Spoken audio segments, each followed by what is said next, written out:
immigration has been used as both a political football in sort of like the best case scenario, or as a means to stir up fear, stir up nativism, stir up hatred, frankly, and xenophobia, and try to lump all of that onto people who are already marginalized. Welcome to Rights This Way, a podcast from the New York Civil Liberties Union, the ACLU of New York State.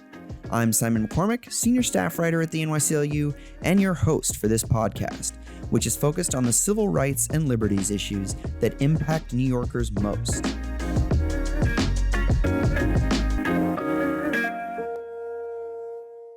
It seems like ancient history, but actually it wasn't that long ago when, during the first Trump administration, large protests featured signs that read, "No kids in cages," and "No body is illegal." It's hard to remember that less than a decade ago, Democrats running in their party's presidential primary were competing over who was more pro-immigrant. Times have changed. President Trump has begun his effort to carry out the largest mass deportations of immigrants in U.S. history. Families and whole communities are stricken with fear. Meanwhile, the calls to close the border, or at the very least, tighten it, are coming from all sides of the political playing field. But is there another way forward? What if for our economy and our country to thrive, we need open borders, not hyper-militarized ones? Journalist and author John Washington makes exactly this argument in his recent book, The Case for Open Borders. In an interview that took place before Trump took office, we speak with John about why he believes open borders would strengthen our country and better align the United States with its stated ideals of liberty and freedom.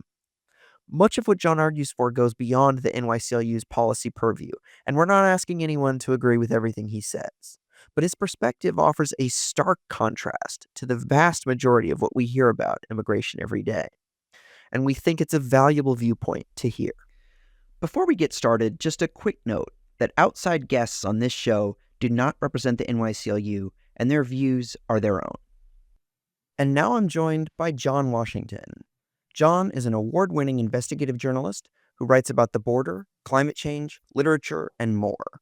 He is a staff writer for Arizona Luminaria and the author of The Case for Open Borders.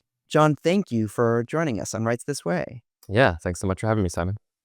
Of course. So I guess I want to first sort of set the scene a bit here. Can you first talk about how would you characterize the current political environment around the issue of immigration?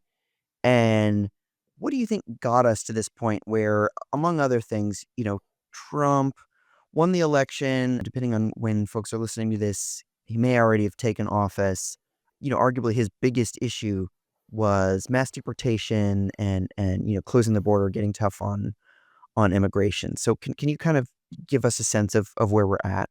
Yeah, I would say the politics around immigration, border enforcement these days is pretty putrid. There is a incredible detachment from reality. And when you compare talking points, when you compare the rhetoric to the situation on the ground, there is a vast and seemingly growing gulf. And being here on the border, going to the border and going to different parts of the border, talking to migrants in Mexico, in other parts of the world, and then recent arrivals and people who have been here for a while, it is incredible. Just again, the vast difference between how people are experiencing traveling across international boundaries and how people talk about migrants.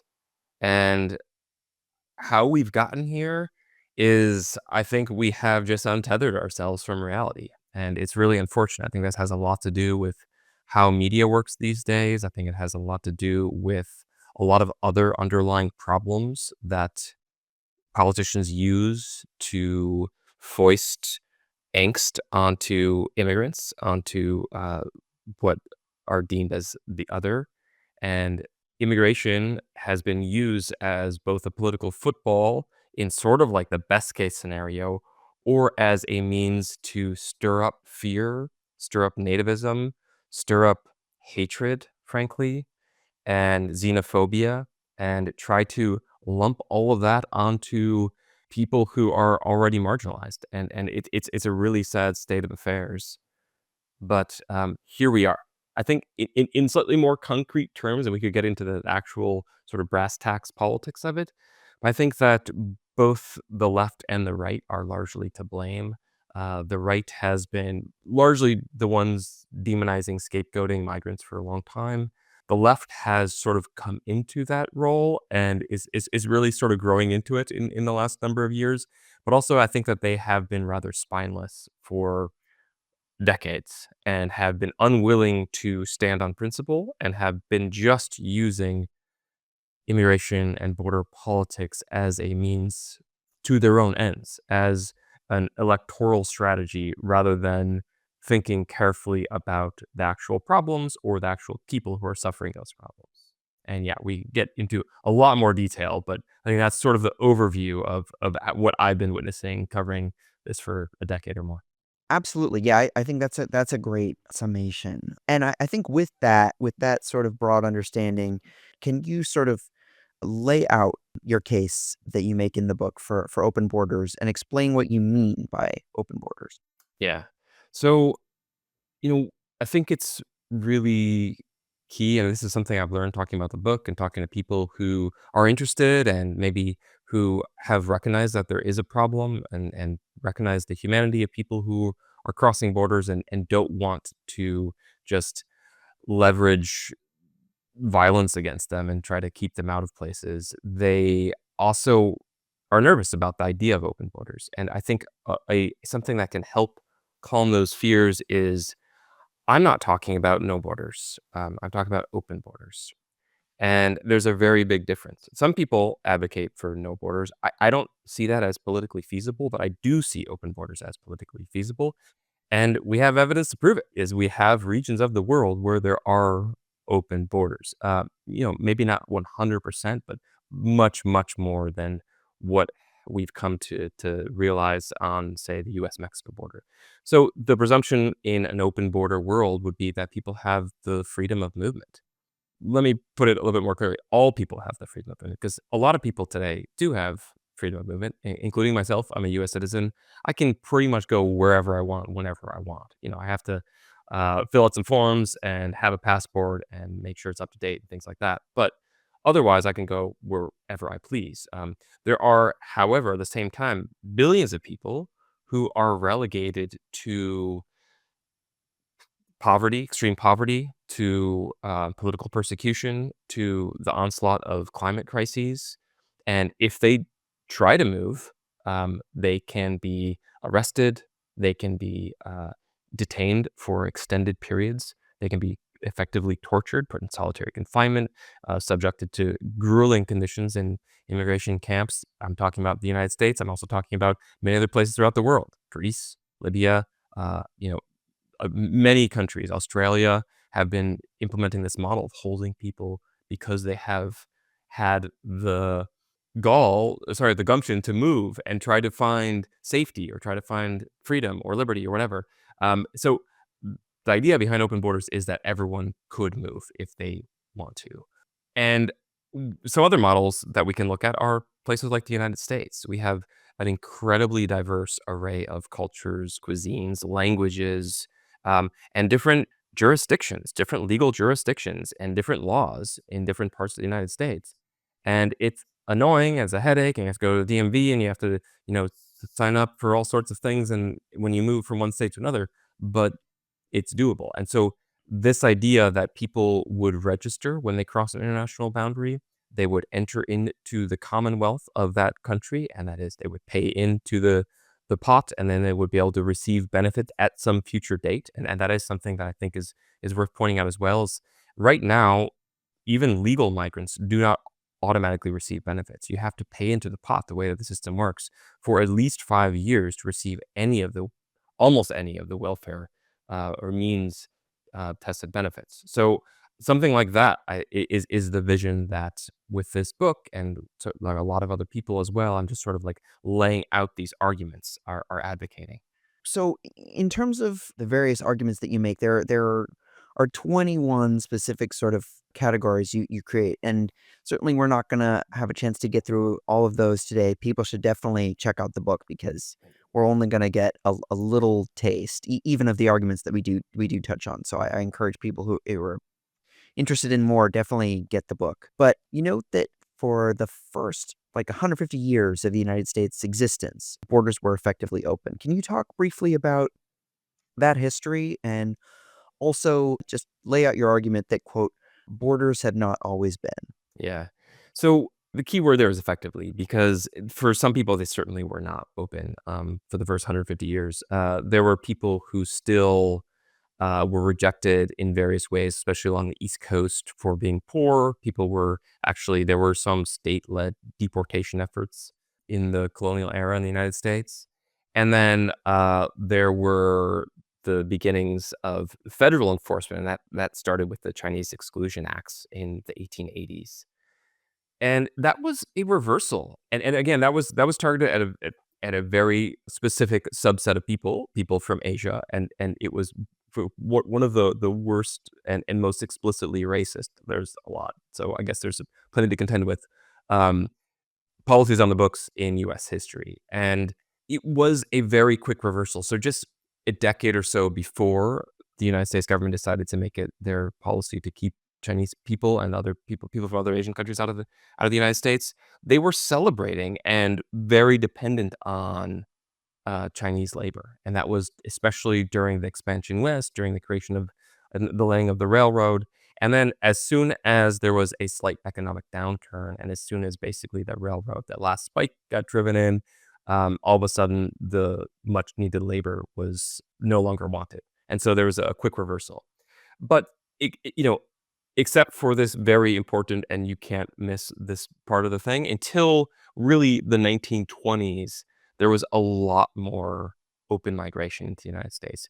Most people, if they wanted to, especially if they were from Europe and even Eastern Europe, though there was some difficulty, and some parts of Northern Europe too, you could get to the United States, and the presumption was basically that you could do it. And then just thinking about physical infrastructure along the U.S.-Mexico border, which changed dramatically over that period too, from um, you know part of Texas and the Republic of Texas and the slow expansion west, there was no physical barrier stopping anyone from moving. And the way, just in reality, that a lot of the cities that are now along the US-Mexico border function was open, and people moved one way or the other. They grazed their animals, they worked, they traded, they bought, they traveled, whatever. And then it wasn't really until the 1920s or so that you really started to see both some infrastructure, and then the creation of the Border Patrol, which was 100 years ago this year. And there's a series of acts that were putting quotas on who could come from what country, and that too was really based on racist ideas. And the way that, I think this is important history to remember too, the way that a lot of the border towns reacted was almost immediate pushback. So here I am in southern Arizona, and the largest border city in between Arizona and Sonora is what's known as Ambos Nogales. So there's Nogales, Arizona, and there's Nogales, Sonora. And it really is, or used to be, one city until it was cleaved in two by both the law and now the physical barrier. And when they started implementing the first border controls in the 1920s, people from Nogales, even people from the local government of Nogales, said, "We don't want this. We don't want people being inspected. We don't want to have to go through immigration controls. You know what? Actually, we will cede this territory, and if you just put the border north of us so we can just remain one city, that would be better for us."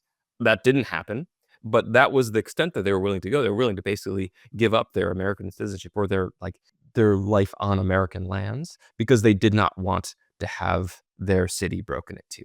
And yet that is what happened.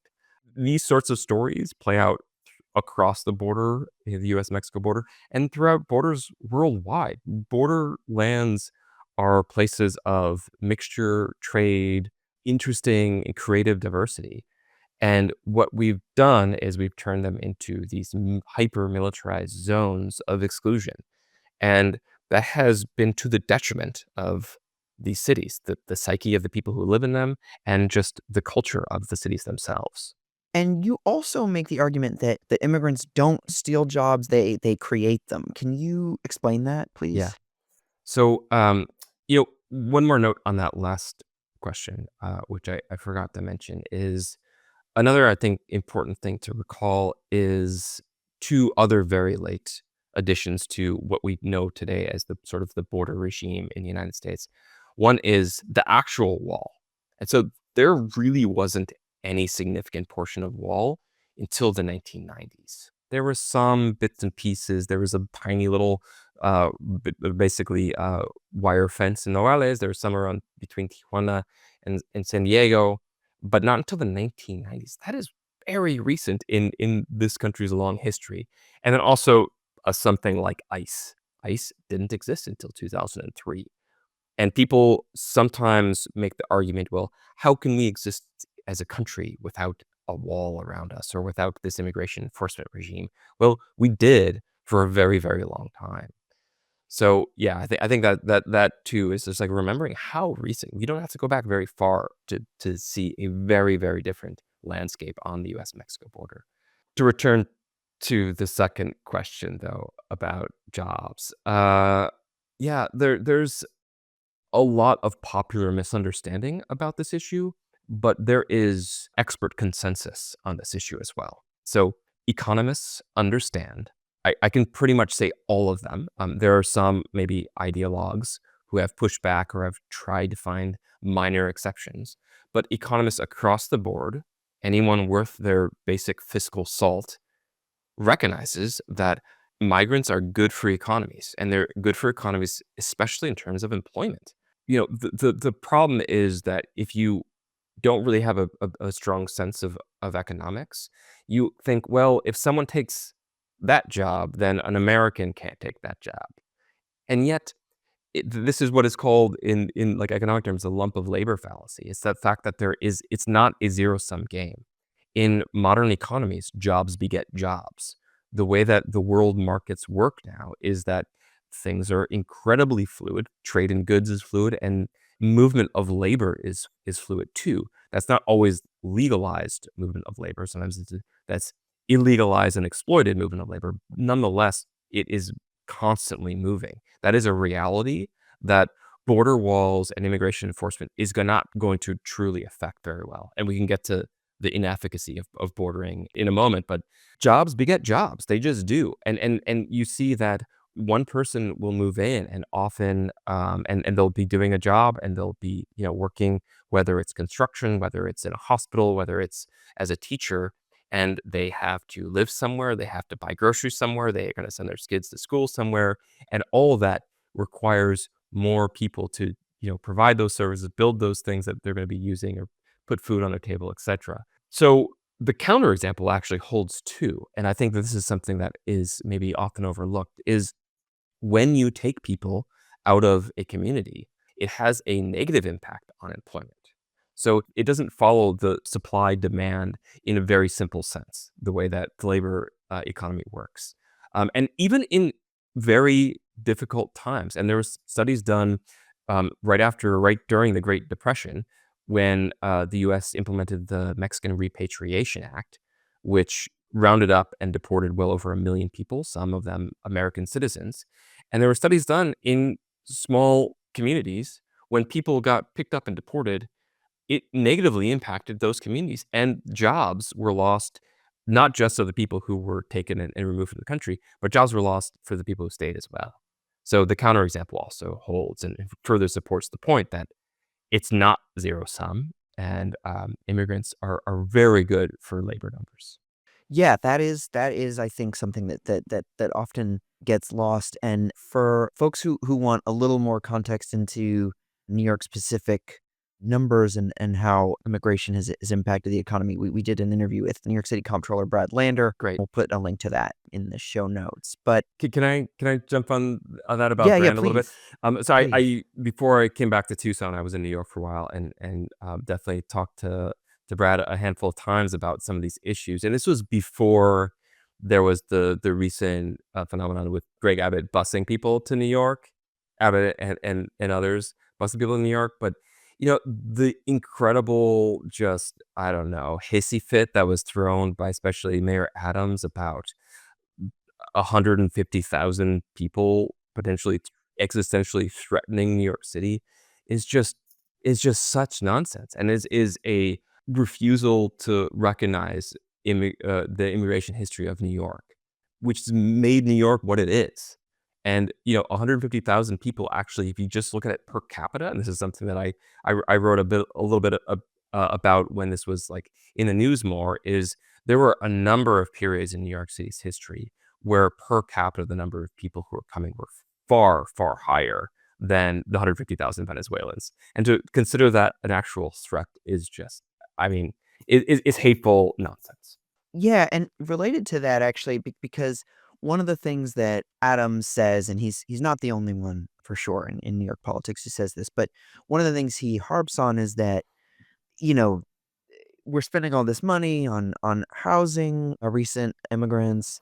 It's impacting education funding. It's impacting, all these sorts of taxpayer funds, and it's a drain on the coffers. Can you explain why immigration and new immigrants are not a net drain on state and local coffers? Yeah. So, you know, at first it kind of depends because you can do a bad job of welcoming migrants and you can dole out a lot of money to hotels and, put out contracts or, sign contracts to for-profit companies that don't have much experience in welcoming migrants. And this is something that happened in New York and elsewhere, and is continuing to happen.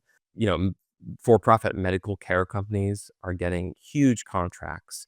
And, I think a lot of it is absolutely overspending. I don't think that migrants need to be put up in hotels like they were in New York. And I think also one really key missing factor, and this is something that maybe even Adams came around to, but I know that is the governor of New York did, is calling for giving them work permits more quickly. Um, a lot of the people who were coming were asylum seekers, and it is a really delayed and circuitous and just pounding your head against the wall process to try to get a work permit when you're an asylum seeker.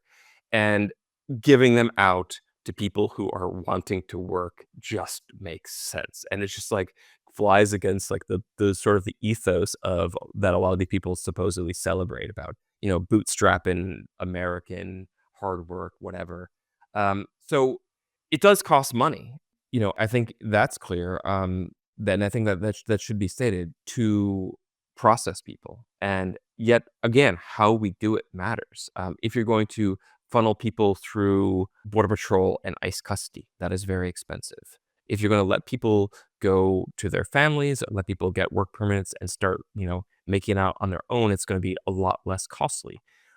Governments, local and federal, are not giving them gift cards. They're not flying them places except for extreme, exceptions and very few exceptions. And they're not putting them up for housing. That differs a little bit from the way that refugees are welcomed. But that's a whole other conversation. We're talking, and this is what most people were upset about, is people coming across the U.S.-Mexico border. So there may be some upfront costs, but again, all economists who have studied this recognize that within a few years, people are paying more into the pot than they're taking, and especially on a generational timescale, the second and third generations are huge net benefits to local and regional economies. And so, you can knee-jerk response and be upset about people coming and think that they're gonna, hurt your bottom line somewhere, but it's just not true. And if you look at the studies and you read through the careful assessments that have been made about these. And one of the key places that I looked at, and this is something that I was very much not first to, there have been scores and scores of papers written on it, is a relatively high and short increase in the number of people who are coming to Miami in 1980. This is a famous study, a so-called Maria boat lift, and there's been contending back and forth studies of this for years.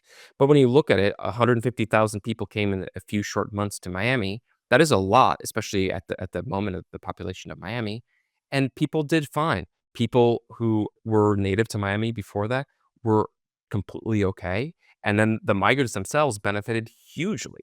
And so it just overall, whatever way you look, you see positive outcomes. And that's just, again, that's just that you look at the evidence, and that's what we have. Yeah, this actually makes me think of another argument against immigration that doesn't hold up in terms of the evidence. And one of the things you touch on in your book as well is that, immigrants bring crime. Can you talk about the actual relationship between crime and immigrants? Yeah. I mean, immigrants, like all people, sometimes commit crimes. That's also something that I don't think we should shy away from, because we're not going to be Pollyannish about that. And yet, to make a sweeping generalization about a group of people based on the actions of one or two individuals who commit harm is a real problem. And I think we should have been able to learn the lessons against doing that over the past century or so. But we have this sort of moral carve out about immigrants where somehow it is okay. And the national discourse has been just grotesque in using, some absolute heinous crimes to sweep with a very broad paint with a very broad brush all the people who have come into this country. And when you look at it statistically, you see that migrants commit far fewer crimes than native born residents. And you can boil down to a number of different places. Texas, there's a recent study, I think a year ago, in Texas, and showed, I mean, the disparity was huge. The number of people who commit crimes who are US citizens is far, far higher than recent arrivals. This holds in England.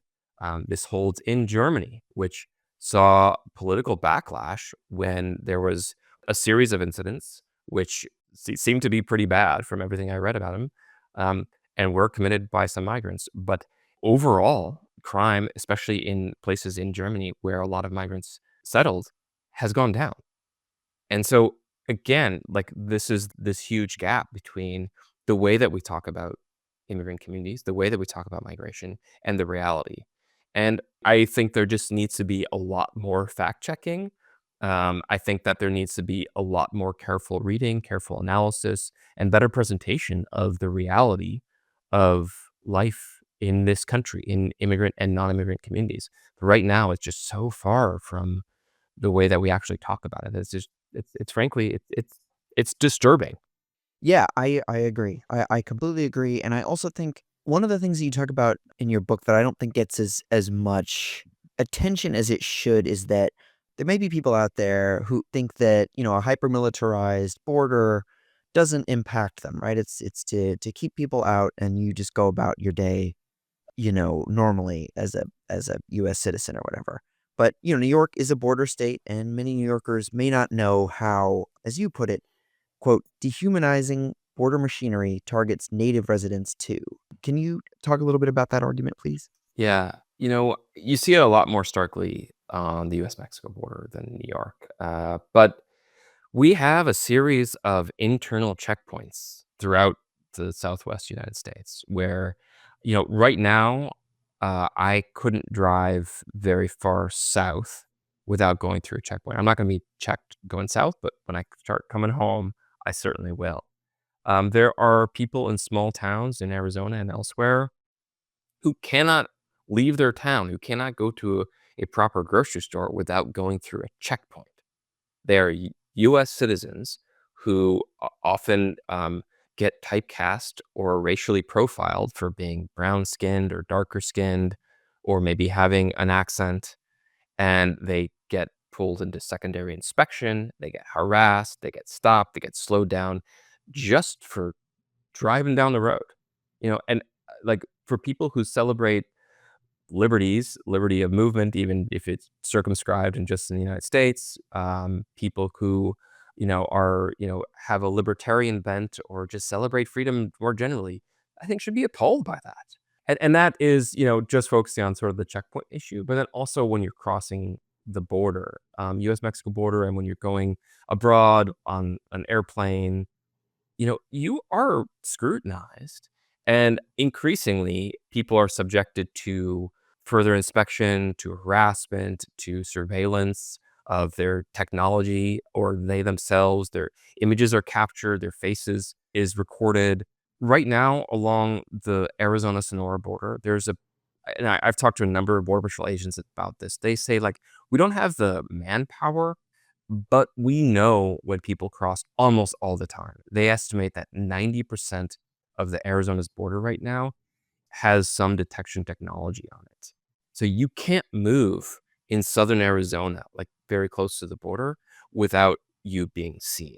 What is happening with all those images? What could be done with all those images? What could be done if you are, considered possibly a threat or an enemy of the state, or, even some lesser version of that under a next Trump administration? If you're a journalist, if you're a photographer, if you're a hiker, and you're out there, and maybe you said some things that the government doesn't like, how could that be used against you? How could you be further harassed? I mean, I think that the implications for putting in this sort of infrastructure, this surveillance infrastructure, we don't really have a full grasp of yet. But the possibility is in place to use them against US citizens. And they're already being used against non-citizens very, very much. Ankle monitors tracking movement, cell phone technology that tracks your movement and makes you check in. There's a whole host of things that are almost being like beta tested on immigrants that could be then used in different ways against everybody.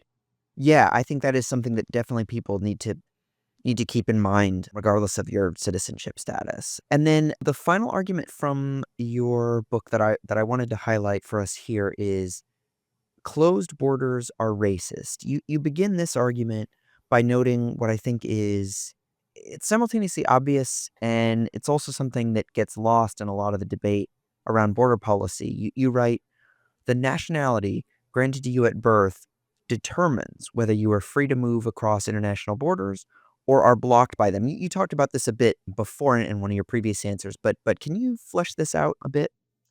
Yeah. So, I think what it comes down to me is this idea that we are very clearly deciding who gets which freedom. Over the past century or so, I think that, societies have taken pretty serious strides and to eliminate prejudice and discrimination based on religion, based on gender, sex, and, a few other categories of things that you can't change that are part of you. And yet we have left off this one, and it is birthplace. And for that mere fact of where you were born, something you cannot control at all, yeah, and this goes back to some of the things I was saying before, you can be subjected to a whole host of abuses, and your freedom is limited. And that the only reason is because you were born in a different place than someone else. And I think that just fundamentally, in principle, that seems wrong, right? Like, you have less access to safety, you have less access to prosperity, to possibility, just because of where you're born. And yet, you also see, and this goes back to specifically your question here, you also see that actually it's not just some people, and it's not willy-nilly, oh, these group of people who are born this place won't have these rights, and some others will. It really is drawn very tightly or very closely along the lines of skin color.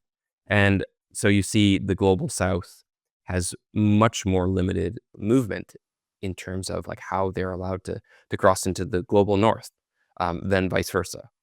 And then you can kind of drill down even more, and this is something that I looked at pretty closely in a number of articles I did a few years ago, is look at just like in this hemisphere, the treatment of particularly Haitians or Black immigrants coming from different parts of Central or South America. And you see that they are subjected to longer terms of detention, that they have higher bond rates, that they're deported more quickly and at a higher rate than people from other from even sometimes the same country, but who are just lighter skinned. I think the history here really matters too, is how borders were drawn in the first place. You see them in many, many cases drawn by people in power around countries where darker skinned people are living. And this is something that has been enforced and reinforced over the centuries and continues to be implemented. So, yeah, there are very clear very clear disparities. One thing that always jumps to mind when I start discussing this is how the United States reacted to 9/11. And this is when we really built up what we know today as the border enforcement regime. The very first immigration-related measure that was undertaken after 9/11 was an express order to not release Haitian migrants without individual consent of deportation officers. So that was the very first thing that was implemented. And so why? Like, Haitians had absolutely zero to do with 9/11, but the crackdown was coming, and they were seen as the first and easy targets, as they have long been.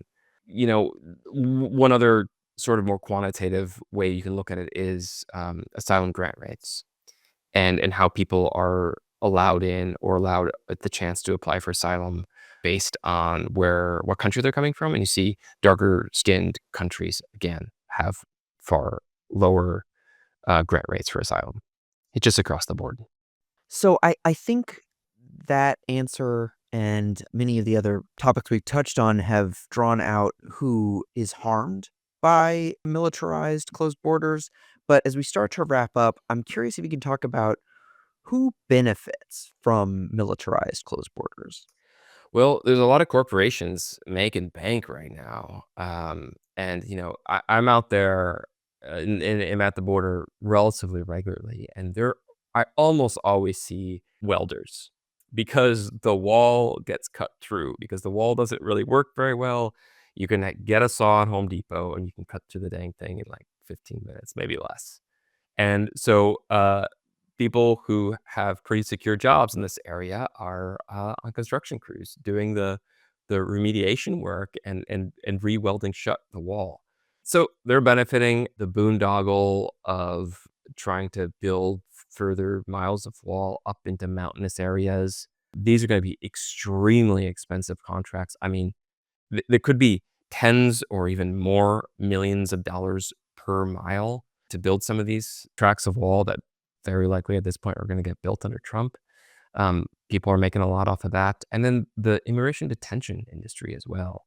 I mean, people are so excited, chomping at the bit to start getting new contracts under the Trump administration, but it also was happening under the Biden administration. I mean, immigration detention went up a lot. It was at a, relatively historic low, when Biden came into office. That was because of COVID.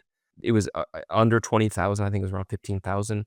And now I believe we've hit the 40s or nearing the 40s, 40,000 people at any given time in immigration detention.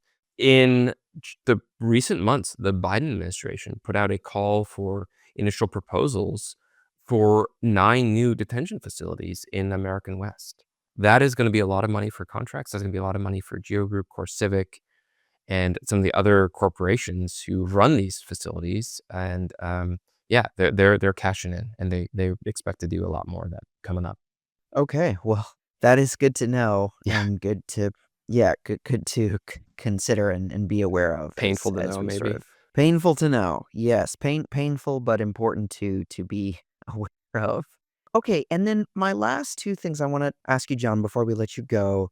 One is if you have any thoughts, as a writer, a journalist, and an advocate, how you think we can shift the narrative around migrants and immigration. And also, a lot of this has been doom and gloom, and I think a lot of people listening are probably not in a particularly hopeful headspace. So I realize this is maybe a tall ask, and I know I'm sorry to hoist it on you, but if you could give us some of your sense of hope or Yeah. why you continue to push for the policies you do and why you think, we could get to a more sensible immigration policy sooner than later. Yeah, 2 great questions. One is I think that especially the American left, needs to regrow its backbone.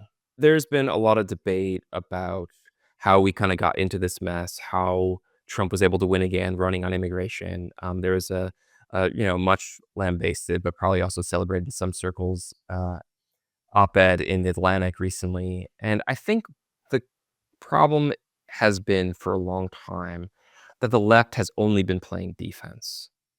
And they have been very willing to call out the excesses and the cruelty of certain strategies, certain policies, especially under Trump, but not exclusively. I mean, I think the organized left under Obama did a very damn good job, like holding his feet to the fire and had some wins. DACA was one. DACA was temporarily another one.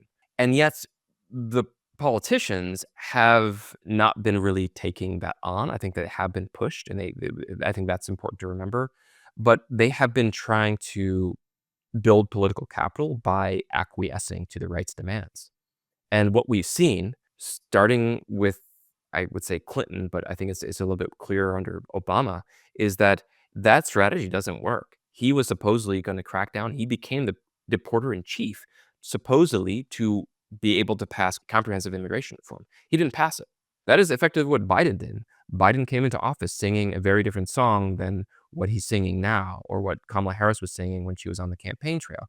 He was saying, "Look, we're gonna put a moratorium on deportations. We're not gonna build another mile of wall. We're gonna restore asylum." And yet, he didn't really do any of those things when he came into office. And when he got blowback because people kept on moving, as people will continue to do, he completely caved, and the Democrats completely caved, and they signed on to a bill that was, frankly, to the right of some of the initial proposals under the first Trump administration. So they caved completely. That is not a winning strategy, obviously, because here we are. So I think I don't run campaigns. I'm not a political strategist, but I think that it is important to stand on principle and to speak the principle. If you believe that people shouldn't be discriminated against just because where they are born, if you believe in the freedom of movement, if you believe that all human beings should have dignity and be able to stay with their families or have a chance at a life, no matter where they were born or what, passport they have, then you need to say that. And I think that the left needs to embrace this idea that we believe in a more open world and we believe in the freedom of movement. And I think that, of course, there's going to be then, politics that get played. You're going to have to concede some ground, but that hasn't been our starting point for a long time. And we have sort of flirted, I think the left has flirted with some of this. There was a whole end ICE or abolish ICE campaign that existed for a couple of years. And then what happened? ICE didn't get abolished. And yet that hashtag has completely disappeared. Why? I think because it wasn't politically expedient anymore. And so I think standing on principle actually is one of the key missing points of a strategic and organized left. So, that is a little abstract, but I think take that, and then there's a lot more that you can start to do with it. As for your second question, what hope do I hold, or what sort of positive spin can we see in any of this? I think there's a couple things. One is people continue to move, and I think that that is inevitable. Even in recent months, in the past year, the number of people crossing the US-Mexico border has hugely decreased. But that's not because people are fine and safe in their homes. That's because a lot of people are bottlenecked in Mexico or in different parts of Central America. That may look to politicians like a win or something, but that is not dealing with the underlying issue of people being forcibly displaced from their homes. And I think if you blinker yourself to not be able to look beyond the border wall, then you're going to not only miss the reality that is currently taking place, that people are still uprooted, people are still in transit, but you're also probably going to see that explode down the road or, spill over down the road. These people are going to be continued to move. And especially with climate change, people will continue to have to find new places to live.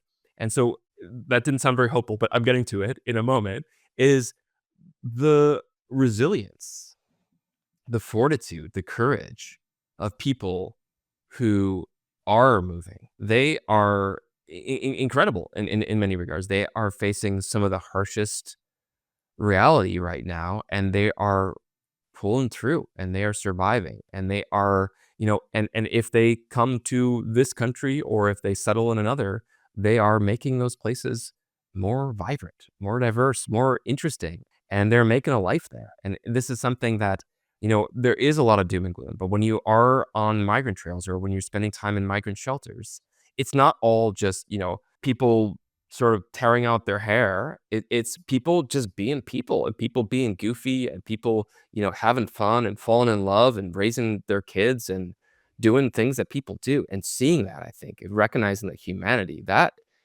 constantly inspires me, and that they're able to do it, and they do it in the face of extreme hardship, in the face of the brunt of state enforcement that is like just trying to throw everything at them to keep them out of a place. And yet they're sweet, they're great.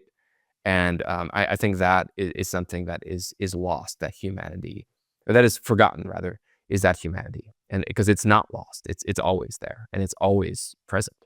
Well, that is a great place to leave it. Thank you so much, John Washington, for joining us on Rights This Way. And the book is The Case for Open Borders. Pick it up wherever books are sold or in your local library. Thank you so much, John. We really appreciate it.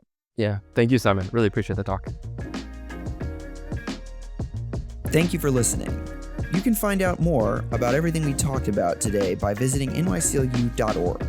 And you can follow us at NYCLU on Instagram, Twitter, and Facebook. If you have questions or comments about Rights This Way, you can email us at podcast@nyclu.org.